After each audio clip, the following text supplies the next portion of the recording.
So how do we fail-proof your ticket to the top 10? Let me give you this simple formula. D, 3 P's. D stands for dream. Then purpose, plan, and prayer. So let's start with the first one, dream. What does it mean to dream? When we dream big. That is actually one of the gifts of God to us. We can dream big, dream as much as we can. Say for example, if you're gonna take the board exam, dream of being on top. Dream of being a top-notcher. I'm gonna be top 1. Yes, because you have a chance. And when you dream, it gives you a ticket to making that dream come true. And also I encourage you that when you dream, you adapt to one of the habits that I've read in the 7 habits of effective people. It says there, begin with the end in mind. When you dream, you must have a clear vision of your goal. Dapat malinaw siya. You can see it and believe it. Because when you do, it comes true.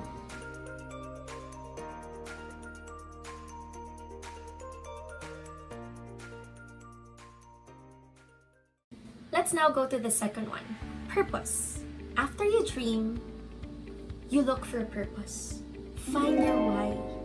You know, I like this tagline from Nescafe, para kanino ka gumigising. Diba may dad doon, gumigising ako para sa mga anak ko. Gumigising ako para sa pamilya ko. This one, find your why. Para kanino ka nangangarap? Para sa sarili mo?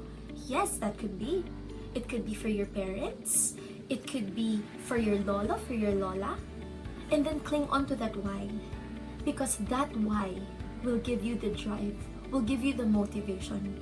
Especially during times when you don't feel like doing things, when you don't feel like studying, when you don't feel like practicing. You cling on to that why. Because that why would remind you of a purpose. Let me tell you a quick story. Before, I remember I was in high school back then. And then I had this grade 6 graduation picture ko ata, or 4th year graduation picture ko. And then as a little kid, I loved to dream. And then I told myself, sige na lang Lord, paninindigan ko na po itong pangarap ko. Then, birthday ni mommy, wala akong maisip na gift sa kanya. So my sister and I wanted to surprise her sa office. And then we got her a small gift, graduation picture ko. And then I placed there, your future top-notcher. My gift for my mom was my dream. So I told myself, pag nag-college ako, I'm gonna give it to my mom. I'm gonna give her the chance to go up that stage with the best smile on her face. So, after looking for your dream, and after looking for that purpose, make a vision board out of it. What is a vision board? Here I'm gonna show you an example of a vision board that I did. Okay, I recreated my vision board when I was studying for the board exam kasi lumang-luma na po yung vision board ko na yun. And then, I'm gonna show you an example. Here is an example of a vision board. Okay? So, what I did when I was still studying, bumili pa ako ng parang yan. Ito yung original niya na, na stand. Okay? So, lumang-luma na siya. Ayan. Medyo crispy na yung papel. Okay? So, I place here, success is a decision. Okay? When you decide to dream, you decide for your own success. And then, I place the small graduation picture of mine over here. And then, I place there, future board top-notcher.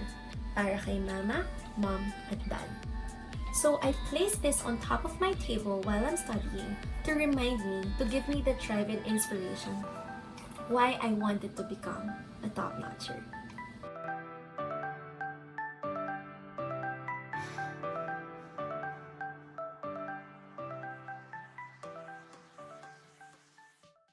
Okay, so we're now down to our third one, which is plan.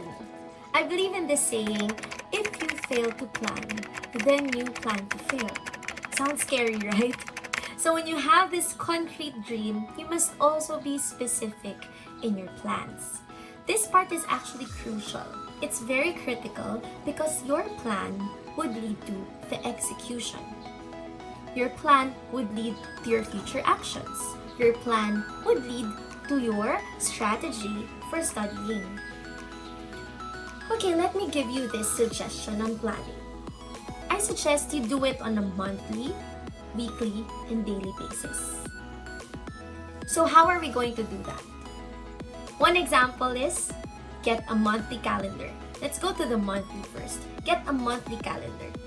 And this month, April, let's count April to December. If you're going to take the board exam on December, you approximately have 8 months. So on a monthly basis, you decide what particular subjects are you going to study. So for April, you're going to study restorative dentistry. So if you're going to study restorative dentistry for the month of April, you count 4 weeks. During that 4 weeks, on a weekly basis, I get to choose what particular reviewer I can use. So first week, I can use my first aid NBDE. Second week, I can use my MOSBs. Third week, I can review my review center notes. And then fourth week, I could review my wells.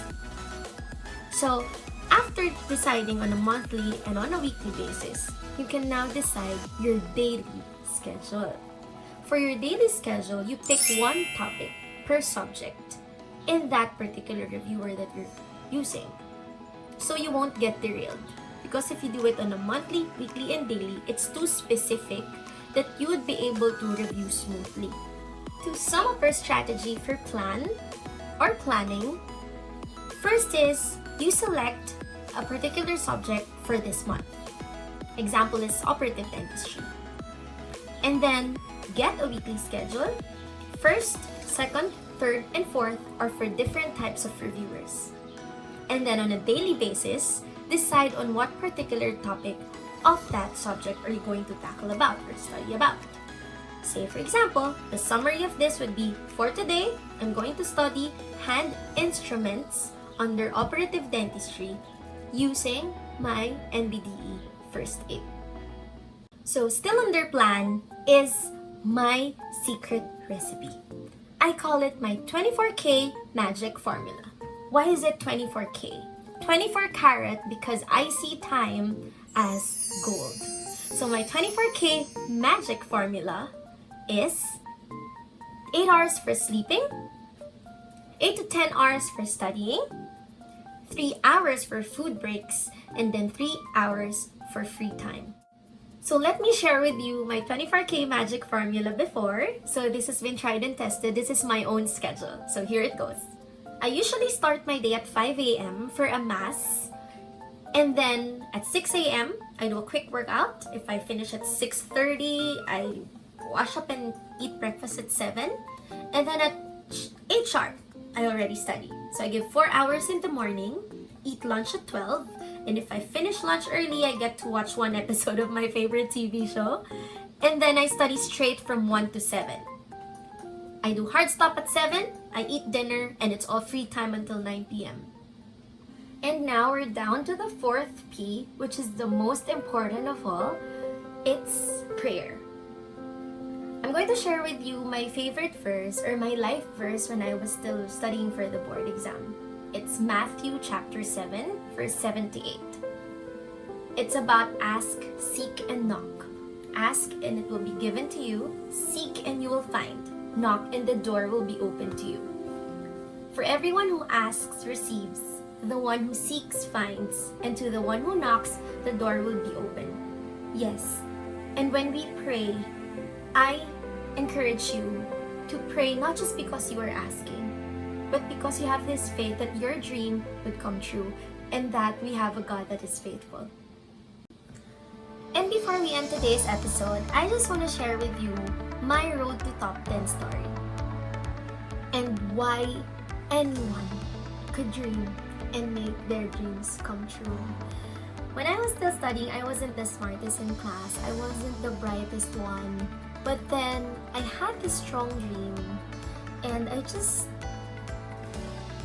believed in it, embraced it, that whatever opposition or whatever obstacle would come to my life, I just trusted that God would let the universe conspire to make my dreams come true. One of the things or the habits that I had before when I was still studying was that I write things down. As in everything, lahat ng marinig ko sa Review Master, lahat ng tips, I write everything down.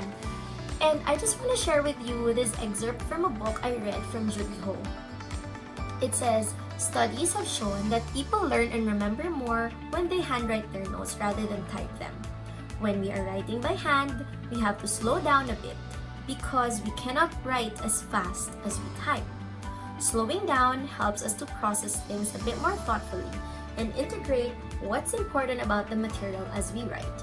This extra processing of the material helps with learning and remembering, and later, when you look back at your notes, your memory of the material can also come back to you more quickly.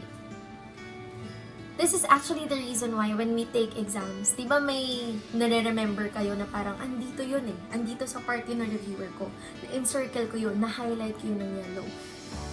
Yun yung importance why you have to write things down, because it helps you remember. You can actually train yourself to remember things.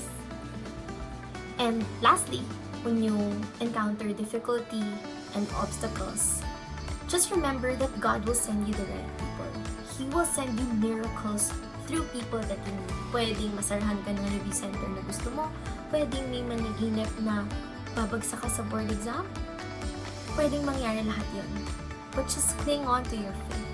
Hold on to that faith that you will get your heart's desires when you work hard for it. I remember I go to St. Jude every Thursday, not because kailangan or because pamahiin, ganyan, drop all that pamahiin. Balik kayo sa faith nyo. Na someday, the younger you who dreamt would be proud of yourself. Because nilabanan nyo yung lahat ng humaharang para matupad ang pangarap ninyo. So for this episode's Dr. Says, never stop dreaming. Don't be just a dream chaser, be a dream catcher. Thank you so much for listening to today's Fail-Proof Your Ticket to the Top 10, because you, yes you, have the chance to make it.